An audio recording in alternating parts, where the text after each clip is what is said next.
Welcome back, guys. Week 4 in the books now, and we're taking the foot off the gas. So I thought it'd be a good opportunity today to talk to you all about a dynamic contest prep and why this is slowly becoming a really popular and effective, most importantly, it's an effective means of structuring a contest prep. And I think it does pay attention to the best available practice in bodybuilding, as well as the scientific literature and our understanding of physiology in the context of, a contest prep diet, as well as, training. And I wanted to first talk about, the mistakes that I'd made in the past that I feel many coaches still make, many athletes still make, and that is running the race at the same pace from start to finish. They have the foot on the accelerator and they're just trying to burn fat. They get in the whole more is better mentality. They start training harder, just trying to, add reps, add weight, and just push. But they don't realize that, there's only so much we can push, and we start to dig some pretty deep recovery holes that we can't climb out of when we're in semi-starvation type conditions. And I think most importantly, this just comes down to understanding physiology, as well as having a proper plan and good time frame. Obviously, my contest prep is 9 months, so I've got a significant amount of time, and I've had a lot of people comment and ask me why I'm so lean 8 months out. Dude, what are you doing? You're gonna burn out, you're gonna run out of gas. But what they don't understand is that the size of the calorie deficit isn't the same, from week to week, from day one to show day.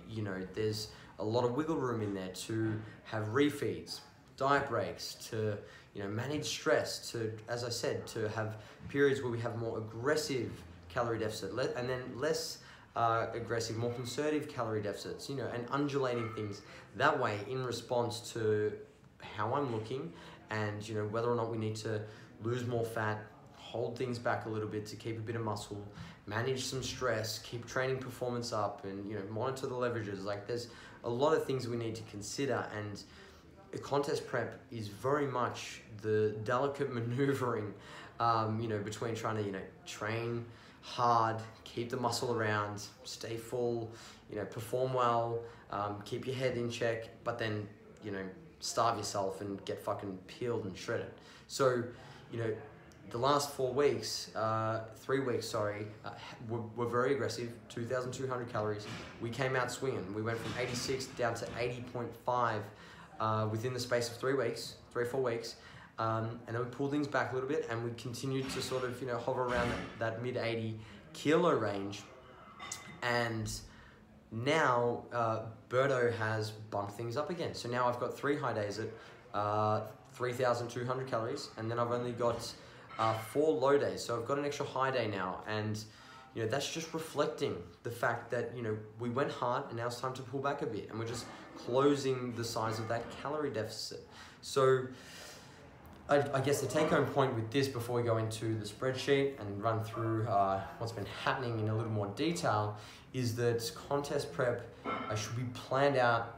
You should have sufficient time frames so that you can carefully maneuver and adjust things without having to go balls to the wall from start to finish, because you're likely going to lose muscle. You're going to have a very hard time losing fat as you bring about all the metabolic adaptations really quickly, and you're going to destroy yourself psychologically, because we know that if we have to restrain to that level for such a long period without any relief or any time off the accelerator, then we're going to have some adverse outcomes. And the same goes for training too. So quick update on training. Finished week 4 of my block and was scheduled for a deload the following week, and I made some silly decisions and sprained a facet in my lower back. I actually crammed some sessions in and only had less than 48 hours between 2 lower body sessions. And then in warming up in the session where I got injured, I missed a wire set. I went from 100 kilos to 150. I thought I'd done 130. Stupid move. I was just rushing, and I shouldn't have done that. It was not a wise decision. And then when I got to my working sets, I just failed to go. Lucky it's not too bad. we had the deload. We're deloading as we speak. And then we're going to make some adjustments in exercise selection to account for the low back. So we'll bring in the trap bars, which I'm pretty excited about.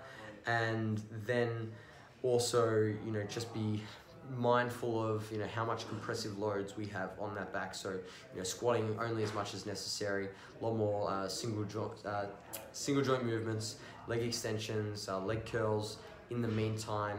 And we'll also be bringing in a lot of unilateral work just to, give the lower back a little bit of a spell. So that's that. Oh, and I almost forgot. And we're going from 5 sessions a week to 4 sessions a week. I'm just really struggling at the moment to manage the volume of training, then the cardio, the work, the family, the friends. There's a lot going on. So going into this next phase, whilst I'm going to pull back to 4 sessions. They're going to be harder sessions. We're going to just keep the frequency the same, but split over 4 sessions. And that will hopefully free up some more time. Again, manage stress, which is going to mean a better product down the track. Dynamic training, just like dynamic nutrition. There's no need to go balls to the wall all the time and think that if I'm not in the gym, then I'm not, holding on to muscle, because that's not correct. So guys, we'll head over to the spreadsheet. We'll check that out and see how we're looking for week 5 ahead. Guys, so here are my updated macros. As I mentioned, 4 low days, 300 grams of carbs, very much welcomed carbohydrates, and that's for sure. Definitely helping with brain function, feeling tremendously more focused, energized, just clarity in my thought processes. I feel more like myself than when I was on those lower carb intakes in those first 3 weeks. It really did take a bit of a toll, but I'm definitely feeling much better, a lot more productive with work, and things are looking to really ease up in this department as a result of that. And obviously we can see here the increase in carbohydrates over the 3 high days now is getting on the high end of what we can consume before we start pushing well into a surplus. But let's take a look at last week. So my scales seem to die quite regularly. I don't know what's wrong with them. They're pretty good for the most part, but I might need to assess and get some new scales there. But things continue to trend down.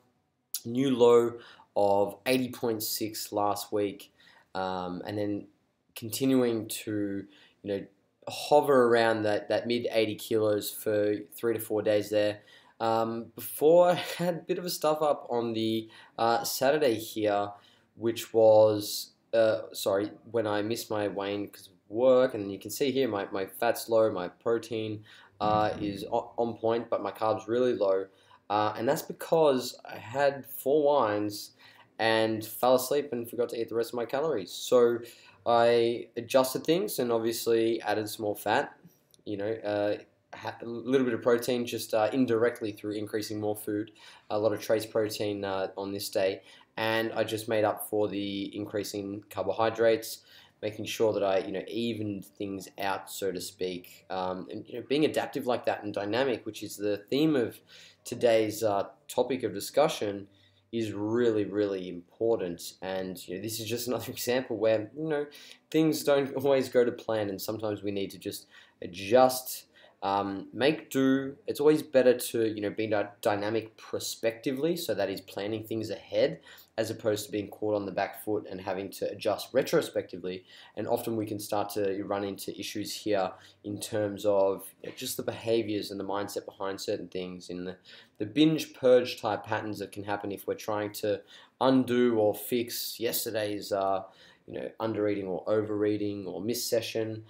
It's better to look ahead, forecast what's going to happen, and then plan for it and then make it work. But obviously this was just a one-off case where the wine got to my head, so to speak.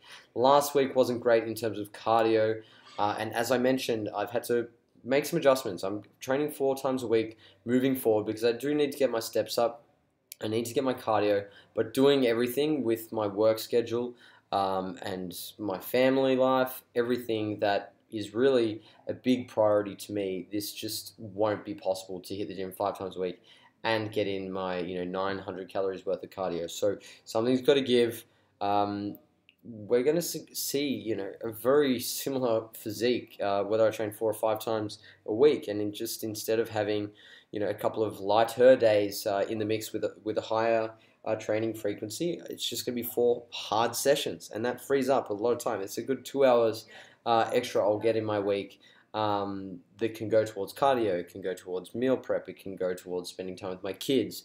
I think if I can maintain what I've got, which is the focus in a calorie deficit, right? If I can maintain what I've got, but free up a little bit of time elsewhere to manage stress and just uphold the quality of life that I want to for as long as possible, I think that is very, very much a decision that I should be making, as opposed to trying to be hardcore and just train more, because more isn't always best, and sometimes less can allow us to do more in other areas. But yeah, guys, really smooth sailing.